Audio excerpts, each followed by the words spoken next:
Hey everyone, welcome back to Apple Insider, your go-to for everything tech. Now, while we're all accustomed to Apple's latest innovations, today we're diving into something different.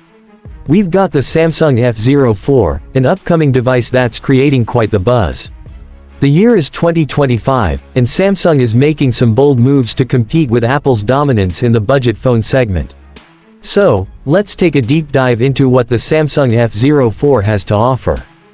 First up, the design. The Samsung F04 keeps things simple but sleek. We're looking at a plastic body with some smooth curves, making it comfortable to hold.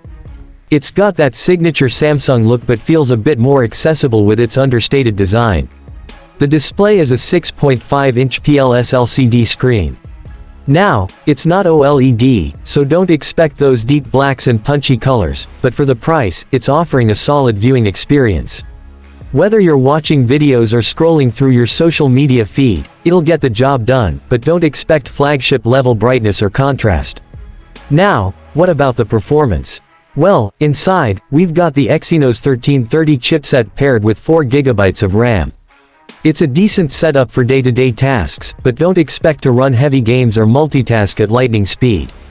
That said, if you're mainly using it for messaging, browsing, and light media consumption, it should handle those just fine.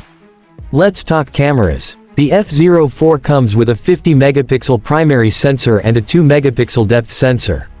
Now, megapixels aren't everything, but with Samsung's AI processing, it can take some pretty decent shots in good lighting conditions. Night mode, though, might leave you wanting more.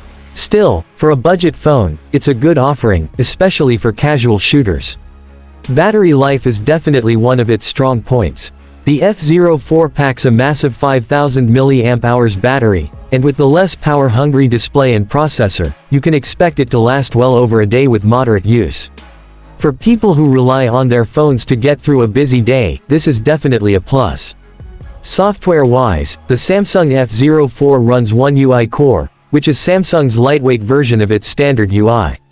It's clean, simple, and packed with some useful features like a one-handed mode, split-screen multitasking, and Samsung's suite of software tools. It's not as feature-packed as the flagship models, but it gets the essentials right, and that's all you really need at this price point. So, how does the Samsung F04 stack up against other budget phones? Well, at its expected price point, it's right in line with some of the competition, like the Moto G Power and the OnePlus Nord N200. What sets the F04 apart, though, is Samsung's ecosystem. If you're already using other Samsung devices, like Galaxy Buds or a Galaxy Watch, this could be the perfect entry-level phone to complete your setup. Overall, the Samsung F04 is a solid budget contender. It offers a great balance of performance, battery life, and camera quality for the price. Sure, it's not going to blow you away with cutting-edge specs, but for those looking for an affordable device that gets the basics right, this could be an ideal pick. So, there you have it, the Samsung F04, set to make waves in 2025's budget smartphone market. Will it steal attention from Apple's budget offerings? Only time will tell. But let us know what you think. Would you consider the F04 for your next phone, or are you sticking with Apple? Drop your thoughts in the comments below. Thanks for watching, and don't forget to subscribe for more tech reviews, updates, and comparisons. Until next time, this is Host Name signing off from Apple Insider.